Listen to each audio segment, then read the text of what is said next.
a sign that the treatment is harmful, or do you view side effects as a sign that the treatment is working?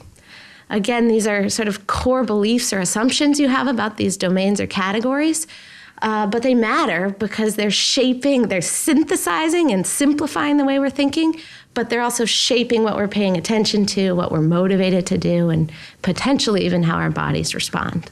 I'd love to talk about this notion of how the mindset shaping how our bodies respond. And maybe as an example of this, if you could share with us this now famous study that you've done with a milkshake study. Certainly. Yeah, this was a study that I ran as a graduate student at Yale University.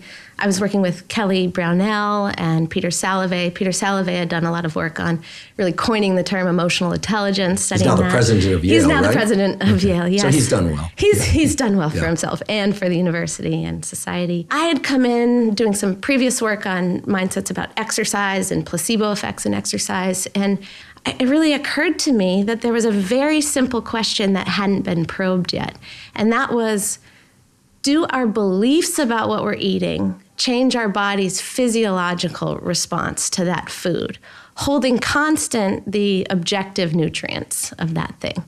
So that question might sound outrageous at first, but it's really not outrageous if you're coming from a place of having studied in depth placebo effects. So placebo effects are this robust demonstration in which simply taking a sugar pill, taking nothing, under the impression that it's a real medication that might relieve your asthma, reduce your blood pressure, boost your immune system, can lead to those physiological effects, even though there's no objective nutrients. And we have more evidence on placebo effects than we have for any other drug because of the clinical trial process in which all new drugs and medications are required to outperform a placebo effect. So we have a lot of data on the placebo effect. But anyways, going back to this question, it was like, all right, we've moved from, medications solving our health crises to behavioral medicine solving our health crises, increase people's exercise, get them to eat better. To what degree are these things influenced by our mindsets or beliefs about them?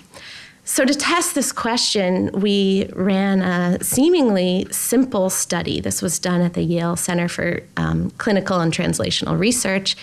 And we brought people into our lab under the impression that we were designing different milkshakes with vastly different metabolic concentrations, nutrient concentrations, that were designed to meet different metabolic needs of the patrons of the hospital, right? So you're going to come in, you're going to taste these milkshakes, and we're going to measure your body's physiological response to them. This was a within subjects design, so it was the same people consuming two different milkshakes, two different time points separated by a week. And at one time point, they were told that they were consuming this really high-fat, high-caloric, indulgent milkshake. It was like a 620 calorie, super high fat and sugar. At the other time point, they were told that it was a low fat, low calorie, sensible sort of diet shake. In reality, it was the exact same shake. It was right in the middle. It was like 300 calories, moderate amount of fats and sugars. And we were measuring their body's gut peptide response to this shake. And in particular, we were looking at the hormone ghrelin. Medical experts call it the hunger hormone. Rises in ghrelin signal, seek out food. And then theoretically, in proportion to the amount of calories you consume, ghrelin levels drop, signaling to the brain, okay, you don't need to eat so much anymore. You can stop eating, and also revving up the metabolism to burn the nutrients that were just ingested.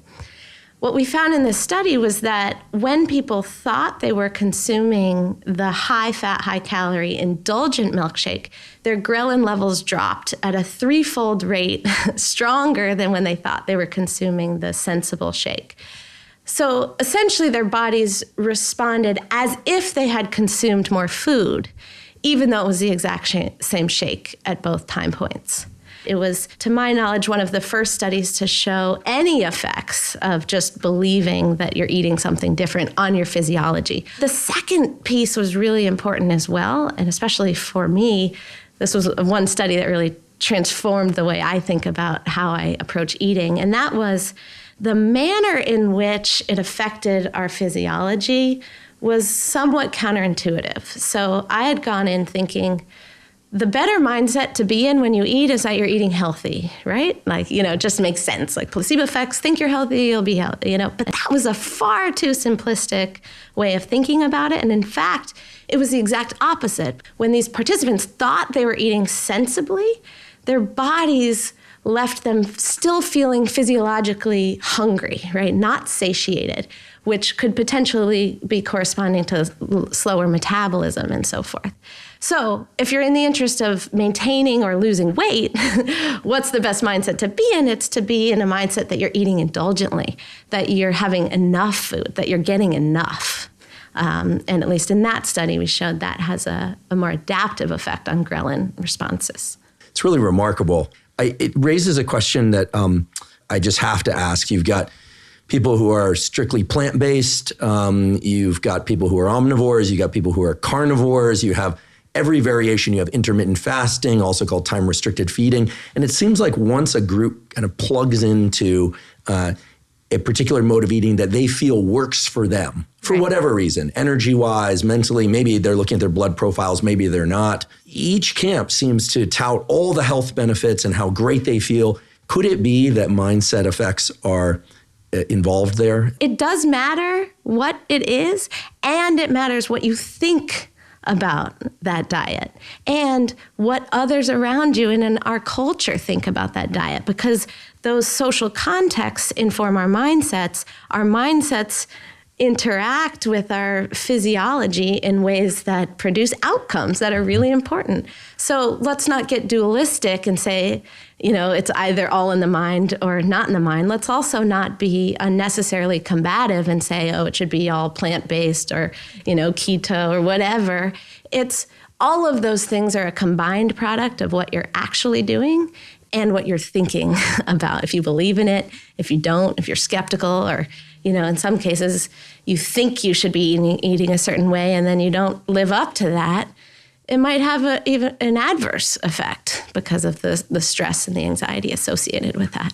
Yeah, there was a paper a year or two ago published in Science magazine about brain regions involved in psychogenic fever. That if people, or you can actually do this in animal models too, think that they're sick, you get a genuine 1 to 3 degree increase in body temperature, 1 to 3 degrees Fahrenheit increase in body temperature is pretty impressive. Yeah. And I guess plays into, symptomology generally. So I'm a believer in belief effects. Well, it's also, and I would just say that, the term that we use in our field is nocebo effect for that, which is sort of the placebo's ugly stepsister. It's when negative beliefs cause negative consequences. So you are told you will have, it's very well demonstrated that when people are told about certain side effects, they're far more likely to experience those side effects. Love for you to tell us about the hotel workers study. I think that this is a really good example of this phenomenon, right? That the total effect of anything is a combined product of what you're doing and what you think about what you're doing. And we found a group of people who were getting a lot of exercise, but weren't aware of it. A group of hotel housekeepers. So these were women working in hotels who were on their feet all day long, pushing carts. It was clear that they were getting above and beyond at least the Surgeon General's requirements at that time, which were to accumulate 30 minutes of moderate physical activity per day. But what was interesting was when we went in and surveyed them and asked them, hey, how much exercise do you think you're getting? A third of them said 0. And the average response was like a 3 on a scale of 0 to 10. So it's clear that even though these women were active, they didn't have that mindset, right? They had the mindset that their work was just work, hard, maybe thankless work that led them to feel tired and in pain at the end of the day, but not that it was good for them, that it was good exercise. So what we did was we took these women and we randomized them into 2 groups, and we told half of them that their work was good exercise. In this case, it was true, factual information. We oriented them to the Surgeon General's guidelines. We oriented them to the benefits that they should be receiving. And then we had measured them previously on their physiological metrics like weight and body fat, and blood pressure. And we came back 4 weeks later and we tested them again. And what we found was that these women, even though they hadn't changed anything in their behavior, they had benefits to their health. So they lost weight. They decreased their systolic blood pressure by about 10 points on average. What this reveals is that we have to be more thoughtful in how we go about motivating people to exercise or teaching people about the benefits. Our current approach is just to basically tell people writ large, here's what you need to get. The intention with that is to motivate them because, public health officials think, well, if I just tell people you need to get more exercise because it's good for you, they'll do it. We know now that that doesn't work, that these guidelines are not motivational. They don't change our behavior. And what our work adds to that is that not only is it not motivational, it also creates potentially a mindset that makes people worse off than they were without knowing about the guidelines. I'd love for us to talk about stress because your lab has worked extensively on this. Could you tell us at some point about the study that you've done about informing people about the different effects of stress, but also if there's an opportunity, some takeaways about how we could each conceptualize stress in ways that would make it serve us better? Great. Yeah. So I'd come off the heels of doing some research in exercise and diet. The obvious next thing to think about was stress, right? The public health message was very clear, right? That stress was bad, right? Unmitigated and harmful on our health, our productivity, our relationships, our fertility, our cognition, you name it, right? The messages that were out there, by and large, oversimplified messages focused on the damaging consequences of stress. But as you know, if you actually dive deeper into the literature on stress and the origins of stress, what you find is that, the literature, like most literatures, is not so clear-cut. And in fact, there's a large amount of evidence to support the fact that the experience of stress, meaning encountering adversity or challenge in one's goal-related efforts, does not have to be debilitating. And in many cases, the body's response was designed to enhance our ability to manage at those moments, right? So some research showing that stress narrows our focus, increases our attention, speeds up the rate at which we're able to process information. There was some research out there showing this phenomenon of physiological toughening, the process by which the release of catabolic hormones in the stress response recruit or activate anabolic hormones, which help, as you know, build our muscles, build our neurons to help us grow and learn. And there was a whole body of emerging research on post-traumatic growth, or this phenomenon in which even the experience of the most traumatic stressors, the most chronic and enduring stressors, could lead not to destruction, but in fact to the exact opposite, to an enhanced sense of connection with our values, connection to others, sense of joy and passion for living.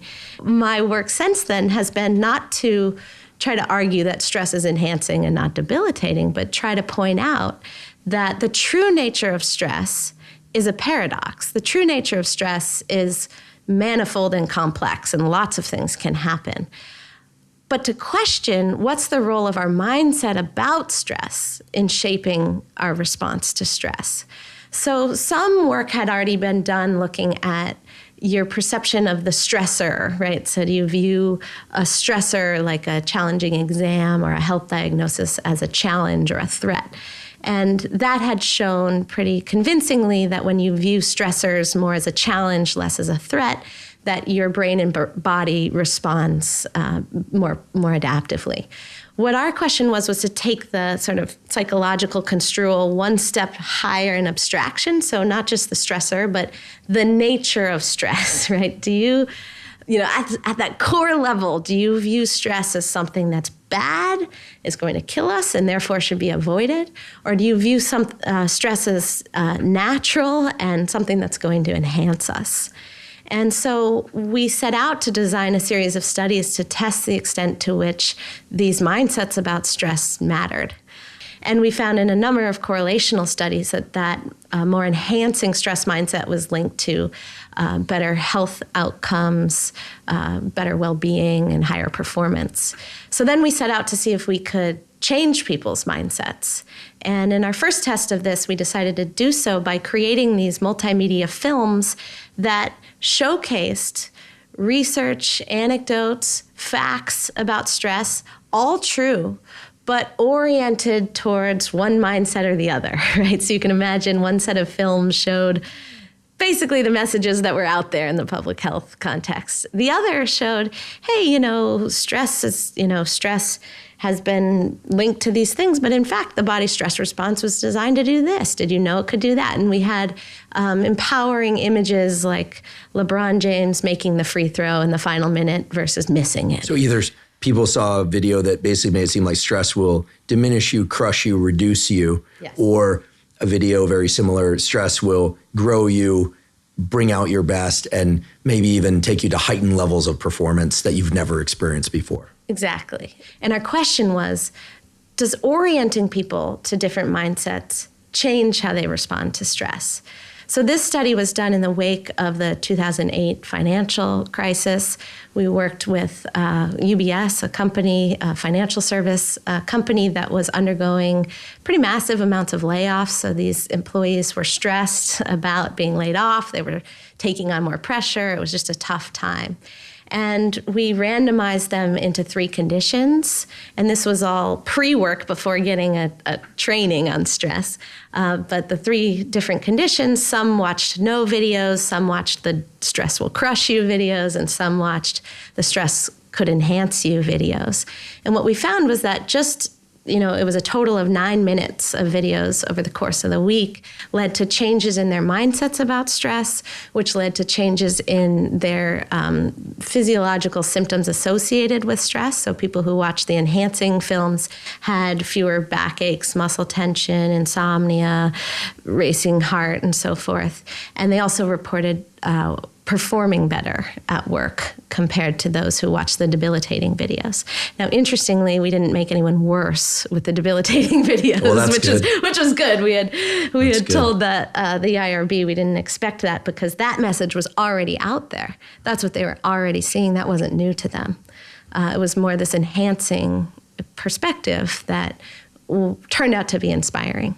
People get this wrong sometimes. They think that I'm saying that a stress is enhancing mindset means you should like stress. That's not what we're saying, right? Having a stress is enhancing mindset doesn't mean the stressor is a good thing, right? It doesn't mean that getting a cancer diagnosis is a good thing or being in abject poverty is a good thing. These are not good things. But the experience of the stress associated with that, the challenge, the adversity, that experience can lead to enhancing outcomes with respect to not just our cognition, but our health, our performance, and our well-being. How does that work, right? Well, it works through a number of different pathways. One is that it changes fundamentally what we're motivated to do. So if you just imagine we're stressed about something and you think that stress is bad, then what's your motivation, right? Your motivation is first you get worried about the stress, right? And second is your reaction is typically to do one of 2 things. It's either to freak out and do everything you can to make sure that this doesn't affect you, negatively, or to check out and say, oh, it's not a big deal, I'm not going to deal with it. You're basically in denial. So people who have a stress is debilitating mindset, and we've shown this in our research, tend to go to one or the other of those extremes. They freak out or they check out. Why? Because if stress is bad, you need to either get rid of it and deal with it or it needs to not exist, right? If you have a stress is enhancing mindset, the motivation changes, right? Then the motivation is, how do I utilize the stress to realize the enhancing outcomes? What can we do here, right, to learn from this experience to make us stronger, fitter, have better science and treatments for the future? deepen my relationships with others, improve, my priorities and so forth, right? So the motivation changes, the affect around it changes. It doesn't make it easy to deal with, but what we've shown in our research is that people who have a stress-enhancing mindset have more positive affect, not necessarily less negative affect, and it potentially changes physiology. We have a few studies that show that people who are inspired to adopt more enhancing mindsets have more moderate cortisol response, and they have higher levels of DHEA levels in response to stress. We had a guest on this podcast. He actually he's a PhD scientist who runs the UFC Performance Training Institute. His name is Duncan French. And his graduate work at UConn Storrs was very interesting. It was in exercise science and physiology. What he showed was that if you could spike the adrenaline response, I think they did this through first time skydive or something like that testosterone went up. Now, this spits in the face of everything that we're told about stress and testosterone levels, right? So it turns out that at least in the short term, that a very stressful event can raise anabolic hormones. Yeah. And I think that people forget at a mechanistic level that adrenaline is epinephrine, and epinephrine is biochemically derived from the molecule dopamine. If you look at the pathway and you even just Google it and go images, you'll see that adrenaline is made from dopamine. And dopamine and these anabolic hormones have they're sort of close cousins. They work together in the pituitary and hypothalamus. So it makes sense that one could leverage stress toward growth. But what's again remarkable to me is that all of these brain structures that control dopamine, epinephrine, testosterone, and estrogen, they're all thought to be in the subconscious, meaning below our ability to flip a switch and turn them on or off. Right. And yet mindset seem to impact them. So I've all that to say that there's a clear mechanistic basis by which this could all work. The way I think about mindset is that mindsets are kind of a portal between conscious and subconscious processes. They operate as a default setting of the mind, right? So if sort of programmed in there, you have stress equals bad. That's been programmed in through our upbringing, through public health messages and through media and other things. And it kind of sits there as an assumption in the brain. And the brain is then figuring out how should it respond to this situation. And if the assumption, the default, the programming is stress is bad, that's going to, through our subconscious, trigger all the things that's like, okay, well, I need to rev up the things that protect me versus rev up the things that help me grow. Just talking about this, right, for your listeners, they're now invited to bring their stress mindsets up to the consciousness and say, what is my stress mindset? How am I thinking about stress? Can I reprogram that? Can I start to think about it as more enhancing? That takes a little bit of a conscious work potentially, but then once you do that, that can kind of operate in the background, influencing how your body responds, and you don't have to say, okay, I'm stressed, I better tell my anabolic hormones. Right. That doesn't Right. work that way. No. But these mindsets can help with the translational process. How should we, the listeners, think about stress? Is there a short list of ways that we can leverage stress to our advantage? Yeah, and that's an important nuance in your language, which is people have, by and large, come from a place of how do you manage stress? How do you cope with it? Which implies how do you fight against it? And yeah, the real challenge is how do we leverage it? How do we utilize it? How do we work with it? And yeah, I have a lot of thoughts on this. The first and most important thing is to clarify our definition of stress. The negative stress mindset is so insidious that now people define stress with its negative consequences.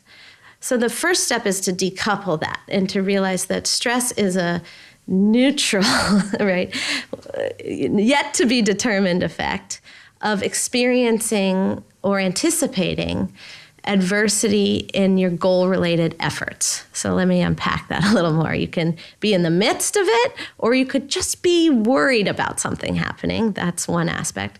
Second is adversity or challenge, so something that's working against you. But the third piece is critical, and that is in your goal-related efforts. What that means is that we only stress about things we care about, and we don't stress about things we don't care about.